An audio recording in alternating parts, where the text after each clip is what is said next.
అందరికీ వందనములు. ఈరోజు మరో దేవుని వాక్యంతో మీ ముందుకొస్తున్న మీ సత్యోతమనం. యెషయా గ్రంథము 40వ అధ్యాయం 21 నుండి 31 వచనం వరకు. నీకు తెలియదా? మీరు వినలేదా? మొదటి నుండి ఎవరునూ మీతో చెప్పలేదా? భూమిని స్థాపించటను బట్టి మీరు దాన్ని గ్రహింపలేదా? ఆయన భూమండలం మీద ఆసీనుడై ఉన్నాడు. దాని నివాసులు మిడతల వలె కనబడుతున్నారు. ఒకడు తెరను విప్పినట్లు ఆయన ఆకాశ వైశాల్యమును వ్యాపింపజేసును. ఒకడు గుడారము వేసినట్లు ఆయన దానిని నివాస స్థలముగా ఏర్పరచును. రాజులను ఆయన లేకుండా చేయును. భూమి యొక్క న్యాయాధిపతులను మాయాస్వరూపులుగా చేయును. వారు నాటబడగనే విత్తబడగనే వారి మొదలు భూమిలో వేరు తన్నకమునిపే ఆయన వారి మీద ఊదగా వారి వాడిపోవుదురు.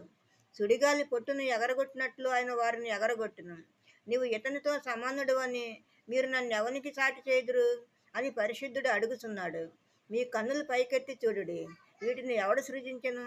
వీటి లెక్క చొప్పున వీటి సమూహములను బయలుదేరజేసి వీటన్నిటికీ పేర్లు పెట్టి పిలుచువాడు ఆయనే కదా. తన అధిక శక్తి చేతను తనకు కలిగి ఉన్న బలాతిశయము చేతను ఆయన ఎక్కడైనను విడిచిపెట్టడు. యాకోబు, నా మార్గము యెహోవాకు మరుగై ఉన్నది, నా న్యాయము నా దేవుని దృష్టికి కనబడలేదు అని నీవేళ అనుచున్నావు? ఇశ్రాయేలు, నీవేళ ఎలాగూ చెప్పుచున్నావు? నీకు తెలియలేదా? నీవు వినలేదా? భూదిగంతములను సృజించిన యెహోవా నిత్యుడగు దేవుడు. ఆయన సొమ్మసిల్లడు, అలయుడు. ఆయన జ్ఞానమును శోధించట అసాధ్యము. సొమ్మసిల్లిన వారికి బలమిచ్చేవాడు ఆయనే. శక్తిహీనులకు బలాభివృద్ధి కలగజేయువాడు ఆయనే. బాలురు సొమ్మసిల్లుదురు, అలయుదురు. యవనస్తులు తప్పక త్రొట్టిల్లుదురు.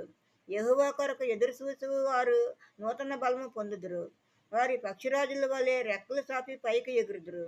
అలయక పరిగెత్తుదురు, సమస్యలక నడిచిపోవుదురు. ఆమేన్. మరో దేవుని వాక్యంతో రేపు ముందు ఉంటాను. అందరికీ శుభరాత్రి. మన ప్రభువును ప్రియరక్షకుడైన యేసుక్రీస్తు కృప, కాపుదల, రక్షణ, ఆశీర్వాదము మన అందరికీ ఇప్పుడు ఎప్పుడు సదాకాలము తోడై ఉండును గాక. ఆమేన్, ఆమేన్, ఆమేన్.